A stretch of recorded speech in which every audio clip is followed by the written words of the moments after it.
Ujjwala food corner MS12 मध्ये तुमचे आज पुन्हा एकदा खूप खूप स्वागत आहे। आज आपण बनवणार आहोत झटपट तयार होणारी नवरात्रातील कडाकणी। नवरात्रीचे दिवस चालू आहे, देवीला 7व्या माळेला किंवा 9व्या माळेला कडाकणी घालायची, कडाकण्याची माळ घालायची प्रथा आहे महाराष्ट्रामध्ये। तर कधी कधी ती अशी नरम पडते, तर ती कडक होण्यासाठी आणि एकदम कागदासारखी पातळ होण्यासाठी, खुसखुशीत होण्यासाठी आपण भरपूर टिप्स आणि ट्रिक्स येथे बघणार आहोत। तर रेसिपी शेवटपर्यंत बघा आणि कशी वाटते मला कमेंटमध्ये नक्की सांगा। रेसिपी आवडली असेल तर चॅनलला लाईक, शेअर आणि सबस्क्राइब करायला अजिबात विसरू नका। धन्यवाद। चला तर मग कडाकणे करायची सुरुवात करूया। इथे आपण साखर घेतली आहे पाव वाटी, त्यामध्ये अर्धी वाटी दूध टाकून घेतलंय आपण। हे मोजूनच घ्यायचं आहे, कारण साखर जर जास्त झाली आपल्याकडून तर आपल्या कडाकण्या नरम व्हायची शक्यता असते। आता मैदा घेतलाय आपण, त्याच वाटीच्या साहाय्याने किंवा आपल्याकडे जे पण आपण ज्याच्या साहाय्याने घेऊ ते एकच भांड घ्यायचंय पूर्ण। आता यामध्ये मी पाव वाटी मैदा आपला 1 वाटी मैदा आणि पाव वाटी रवा टाकला। इथे रवा नाही टाकला तरी चालेल, आपल्याला फक्त मैद्याच्याच करायच्या असेल तरी आपण फक्त मैदाच घातला तरी चालेल। चवीपुरता आपण इथे पाव चमचा मीठ घालून घेतलं यामध्ये। हे व्यवस्थित असं मिक्स करायचं आपल्याला इथे। आता हे 2 चमचे तेल आहे, हे कडकडीत गरम करून घेतलंय मी आणि यामध्ये आपण मैद्यामध्ये तेलाचे मोहन घालून घेतले आहे। आता हे व्यवस्थित मिक्स करायचं आहे, गरम आहे त्यामुळे अगोदर चमच्याने आपल्याला व्यवस्थित मिक्स करून घ्यायचं आहे। थोडंसं थंड झालं की आपण याला हाताने व्यवस्थित सर्व तेल हे मैद्याला लागल या पद्धतीने आपल्याला मिक्स करायचं। आपण बघू शकतो याप्रमाणे आपल्याला याचं पीठ भिजवून घ्यायचं आहे।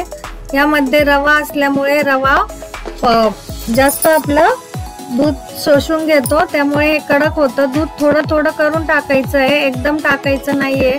आपण बघू शकता इथे याप्रमाणे पिठाची कन्सिस्टन्सी पाहिजे आपल्याला, जास्त पातळही नाही पीठ करायचंय आणि जास्त घट्टही नाही करायचंय। 10 मिनिटं आपण साईडला ठेवलं होतं पीठ भिजून। हे बघा या टाइप मध्ये आपलं पीठ झालंय। आता आपण याला थोडंसं खेचून घेऊया, म्हणजे हे मऊ होईल या पद्धतीने। आपल्याकडे जर फूड प्रोसेसर असेल तर त्यामध्ये सुद्धा याचे छोटे छोटे गोळे करून टाकले तरी हे मऊ होतं, किंवा याप्रमाणे मऊ करून घेतलं तरी चालेल। याने काय होतं, आपले ज्या आपण कडाकण्या लाटणार आहे त्याला चिरा जाणार नाही, कारण रवा असल्यामुळे त्याला भरपूर चिरा जाण्याची शक्यता असते। आपण बघू शकतात या पद्धतीने व्यवस्थित आपण मैद्याचं पीठ मऊ भिजवून घ्यायचं आहे। आता याचे आपल्याला छोटे छोटे गोळे करून कडाकण्या लाटून घ्यायच्या आहे। एकदम पातळ आपल्याला कागदासारख्या कडाकण्या लाटून घ्यायच्या आहे, जेणेकरून आपली कडाकणी खुसखुशीत कडक होईल, एकदम खारीसारखी आणि 15 दिवस टिकेल।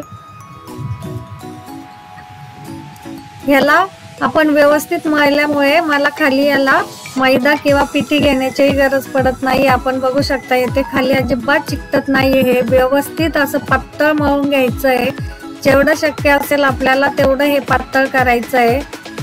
इतकं पातळ करायचं आहे की आपले हाताचे बोट या पुरीमधून दिसले पाहिजे। पेपर सारखं एकदम पापड सारखं पातळ करून घ्यायचं आहे, म्हणजे आपली कडाकणी व्यवस्थित मस्त अशी तयार होईल। आपण बघू शकता इथे छान अशी गोल आपली कडाकणी तयार झाली आहे। आता आपल्याला एक एक करून सर्व कडाकण्या अशा लाटून घ्यायच्या आहे। आता आपण इथे तेल गरम करायला ठेवलंय गॅसवरती। तेल व्यवस्थित तापवून घ्यायचंय, अगोदर गरम करून घ्यायचंय, नंतर गॅस आपल्याला मंद आचेवर ठेवायचा आहे।